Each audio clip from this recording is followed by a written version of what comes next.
Coming up on the 2014 FIFA World Cup magazine, we're in Manaus, the capital of Amazonas. We explore Brazil's fiercest rivalry off the football field. And we examine the status of the game in Brazil's largest state.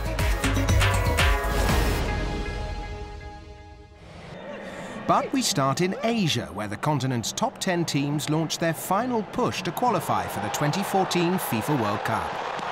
Korea Republic started their Group A campaign with 2 straight victories, a 4-1 humbling of Qatar in Doha and a 3-0 home victory over Lebanon in Seoul. Qatar shook off the home defeat with a scoreless draw in Tehran against Iran in a hard-fought match before a capacity crowd of 100,000 disappointed home fans. Iran's opening day victory away to Uzbekistan cost Vadim Abramov his job, the final round's first coaching casualty.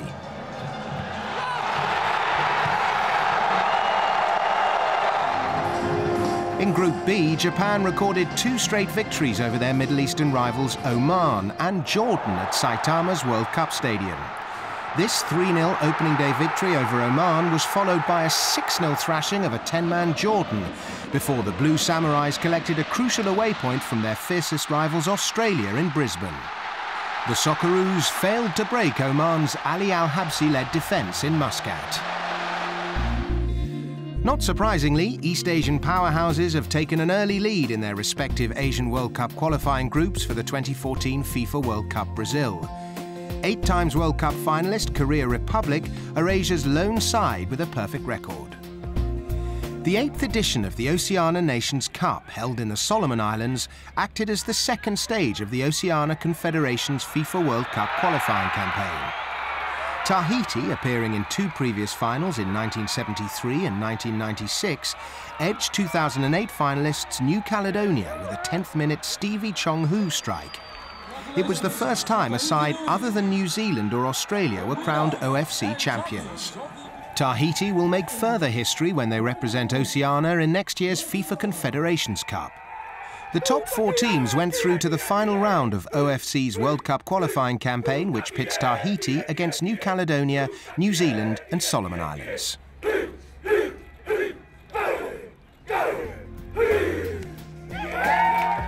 In South America, Chile took command of the 9-team group with a pair of crucial 2-0 away wins in Bolivia and Venezuela. Meanwhile, in CONCACAF, Honduras got off to a poor start with a 2-0 home defeat to Panama. The group stage of Africa's road to Brazil started in early June, with every one of the 40 participants playing 2 games.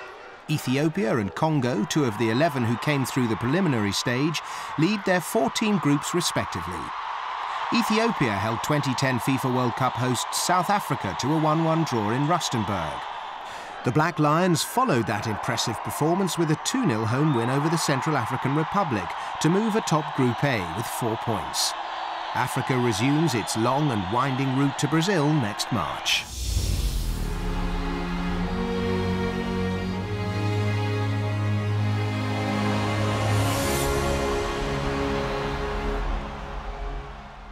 My name's Vivian Amorim. I'm 19 years old and I'm Miss Amazonas 2012. I would like to invite all the fans of the world of football to visit my country, Brazil, that will be hosting the 2014 World Cup, and also to get to know the biggest Brazilian state, Amazonas, and its capital, Manaus. The northern city of Manaus was founded in 1699 and lies at the confluence of 2 rivers, the Rio Negro and the Rio Solimões, which is also known as the Amazon. It's no surprise that the city and its 2 million inhabitants are surrounded by water. But what is astounding is that almost 60% of the entire population of Amazonas resides here. Weather-wise, Manaus enjoys an equatorial climate, so the average annual temperature is around 28 degrees, with June to October particularly pleasant as the humidity drops. Our tourism is significant, but it has an even bigger potential than it does today. So we hope that this visibility that we will be gaining with the World Cup will bring gains and new investment opportunities, new people coming to Manaus. We will better promote all the natural richness we have here in our region, so that people will be able to visit and get to know a little more about the Brazilian Amazon. The confluence of the two rivers is a sight to behold. Distinguishable by their colour and temperature, the Negro and the Amazon flow side by side for 18 kilometres, and both contribute greatly to one of the other main attractions here. So far as gastronomy is concerned, the Amazon region has a wide range of interesting food to offer. We're working very closely with all our top local chefs at our city's most important restaurants to create unique recipes with their personal signature. We want this to become an important element in attractions for tourists who visit us. This is an intriguing project that we are developing in conjunction with the Brazilian Association of Restaurants. Manaus is a city of festivals, with various cultural and social events taking place here every month.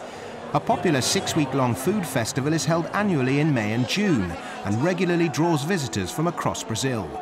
Local restaurateurs always introduce new recipes using the Amazon's rich ingredients, making this a must-see event for World Cup visitors come 2014.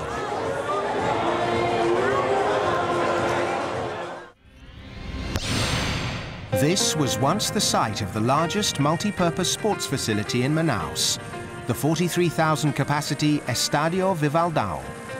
The inaugural match here in April 1970 saw an Amazonas State 11 take on the Brazilian national team, shortly before Pelé and co. headed to Mexico for the 1970 FIFA World Cup. As soon as Manaus was chosen as one of the 12 host cities for the 2014 tournament, the state government started the rebuilding process. But it was far from straightforward. The demolition process of the stadium was not a simple demolition. Initially, all the equipment in the old stadium was removed. The metal cover was completely dismantled, and these equipments were then donated to other gymnasiums and stadiums in the state of Amazonas, to 29 towns. After that, we began the demolition of the actual concrete. This concrete was all broken down to be reutilized in the construction itself, reducing the generation of solid residues. The recycling stage took 17 months to complete, allowing construction work on the new 45,000-capacity Arena Amazônia to start in November 2010. The state-owned stadium will continue to place special emphasis on recycling and reusable energy using natural resources once the stadium is in full operation. We will be monitored and issued a certificate showing the level of energy efficiency, as well as the extent to which we reutilize and recycle the bulk of the resources at Arena Amazônia. I can refer to the reutilization of rainwater that will be filtered and reused in our irrigation system for the pitch itself. In addition to that, the entire cooling and ventilation system has been designed to make optimum use of energy at Arena Amazônia. The project is 40% complete. The construction of the first supporting pillars of the metal structure that will compose the facade and the roof has been achieved. The design for this metal structure resembles a straw basket, a local product that is readily available in this region. But the most impressive feature of all will be the all-encompassing roof design. The roof design at Arena Amazônia, in fact, is part of our cooling system and a metal structure cover. The concept behind the design and its function was based on the elements of Amazonian nature, on the flowers and the texture of animals' skins. So the architect selected this approach for the design to be viewed both as a modern structure and a reminder of the elements of the Amazon. After the 4 first-round games in June 2014, the stadium will be used primarily for domestic and international football, with a convention centre and a shopping mall also planned.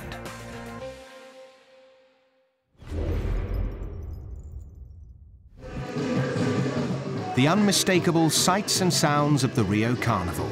Held 6 weeks prior to Easter, it is without doubt one of the most spectacular shows on earth, with the music, performances and elaborate floats drawing thousands of visitors from around the world.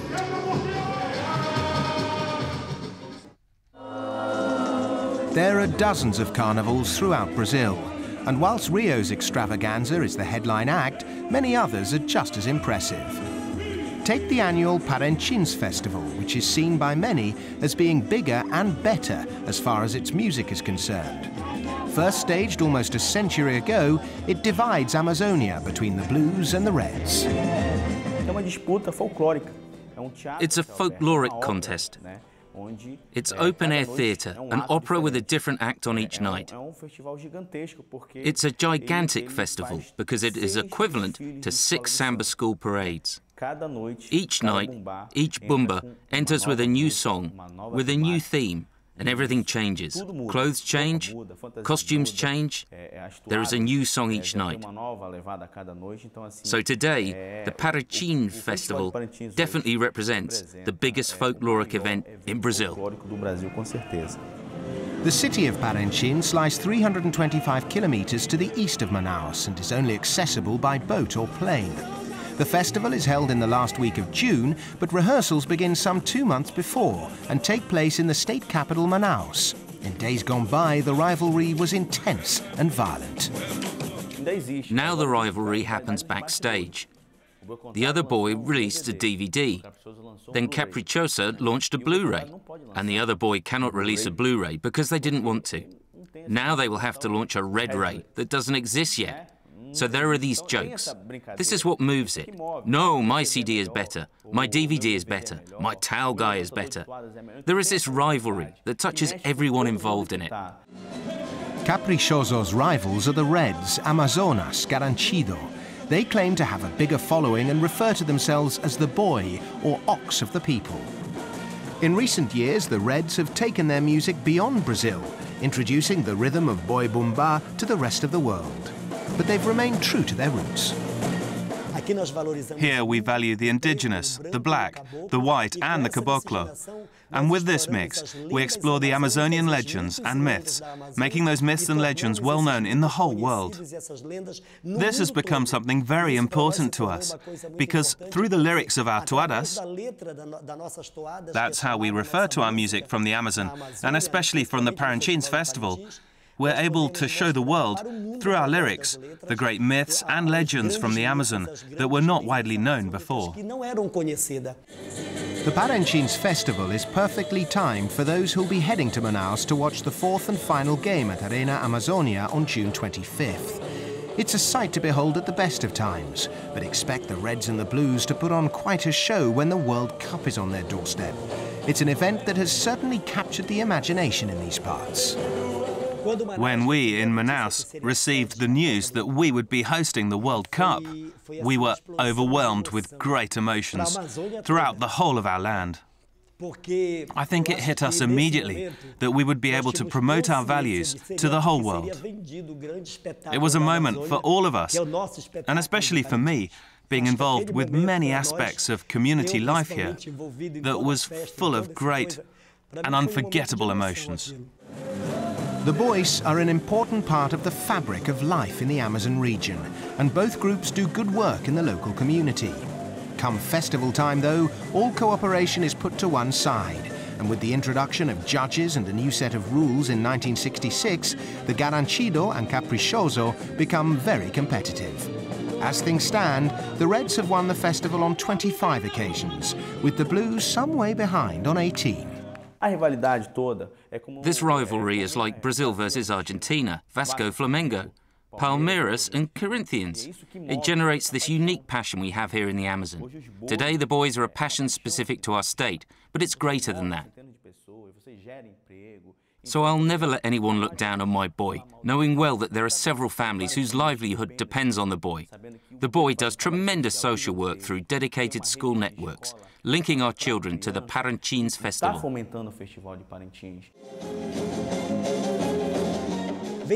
Come and see the Amazon. Come and see the great spectacle that is the Parintins Folkloric Festival. There's no doubt in my mind that both sides, and I won't differentiate between them, will receive the tourist with open arms. We'll present a marvellous show to our visitors during the forthcoming FIFA World Cup in our country.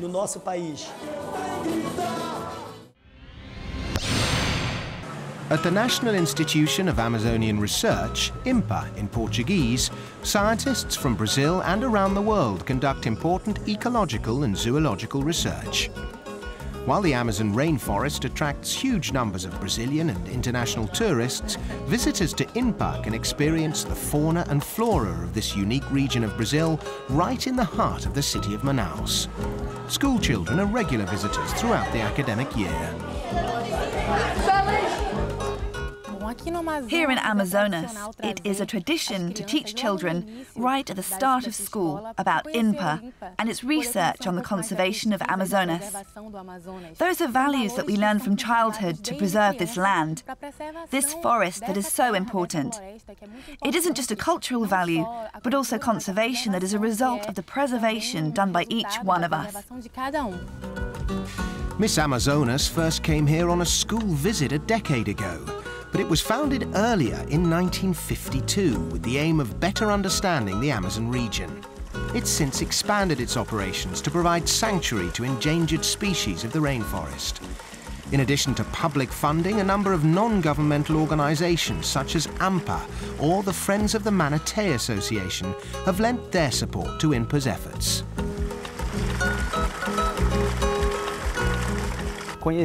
You are able to see many research labs and also our science woods. It's a place where you're able to get in contact with several animals from our Amazonian fauna, especially the manatee. That's the symbol of our region and a species that you will not be able to see in their natural habitat. Manatee is a dark animal and the waters are murky. So here, you will have the unique opportunity to see this species. Have all manatees that live here been rescued, or do you have some that were born here too? That's it, perfect. The majority of animals we have here were victims of hunting. The mothers were victims of hunting, and these animals have been rescued and come to the project. If this rescue had not happened, these animals would have certainly died. So the success of our activities allowed those animals to stay alive. And maybe in the future, we will be able to get them to reproduce and give them back to their natural habitat.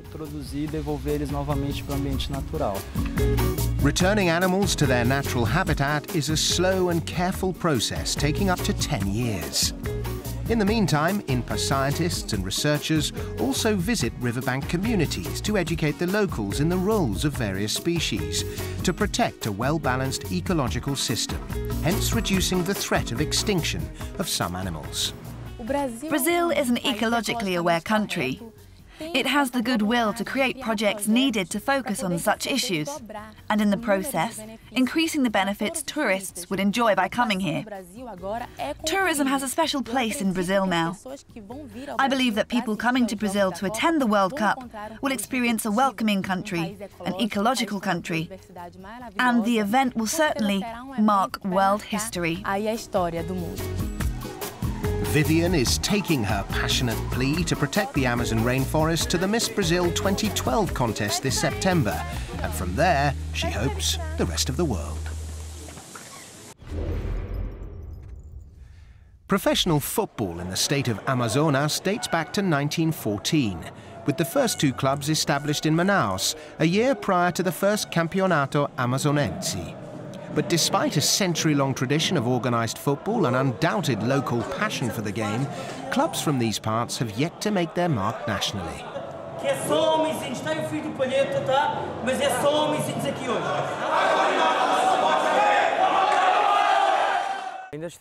It's a little behind in terms of the quality of its football. It's one of the states in the country where football is not fully developed.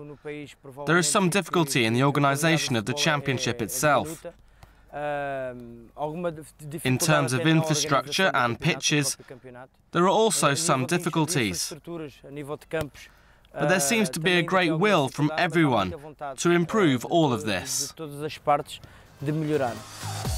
It all means that for 9 of the 10 clubs in Brazil's largest state, the football season lasts only 4 months between January and May.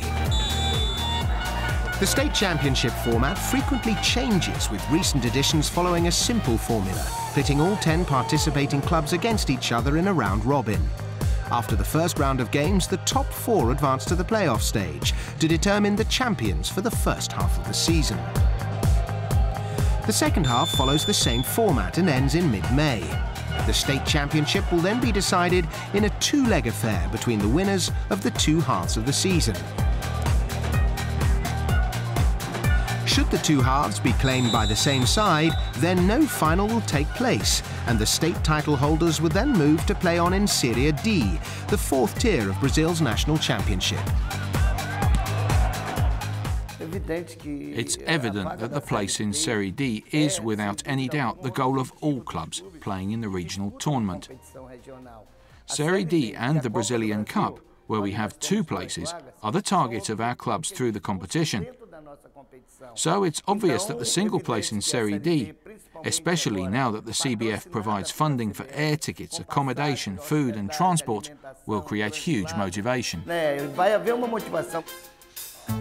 While professional football has yet to properly establish roots in Amazonas after nearly a century due to its sheer distance from the rest of Brazil, grassroots football is going from strength to strength. Lack of adequate facilities, a major hindrance for professional clubs in these parts, is of no concern to amateurs. The Neighbourhood Cup, now in its 2nd year, has been a catalyst for positive change. The championship is important to the community because it creates awareness. You get to know the residents involved, and this keeps people away from violence. People avoid doing what they shouldn't do, like drugs. It takes the anxiety out of the kids, and also the bad habits. It brings them to sport and makes the whole community united around one goal, that is winning the trophy and becoming the champion of their community. Amazon's football enthusiasts are renowned within Brazil for innovative ideas to spread the game to remote communities, and the Copa dos Bairros is one of their latest. Each street is represented by a team, often funded by individuals from that neighbourhood, who pay for their team's equipment and expenses.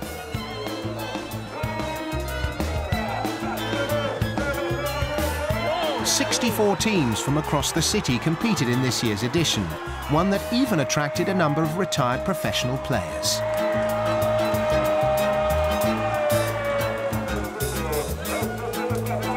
A live commentary of the match broadcasts through loudspeakers throughout the neighbourhood. Naturally, the venue is modest, but the crowds, which average around 500, and those deciding to stay home, are kept entertained. In addition to keeping players off the streets and providing entertainment for families, the Neighbourhood Cup is a testing ground for future community organisers, as locals are involved in all aspects of the competition, completely independent of the city and state football officials.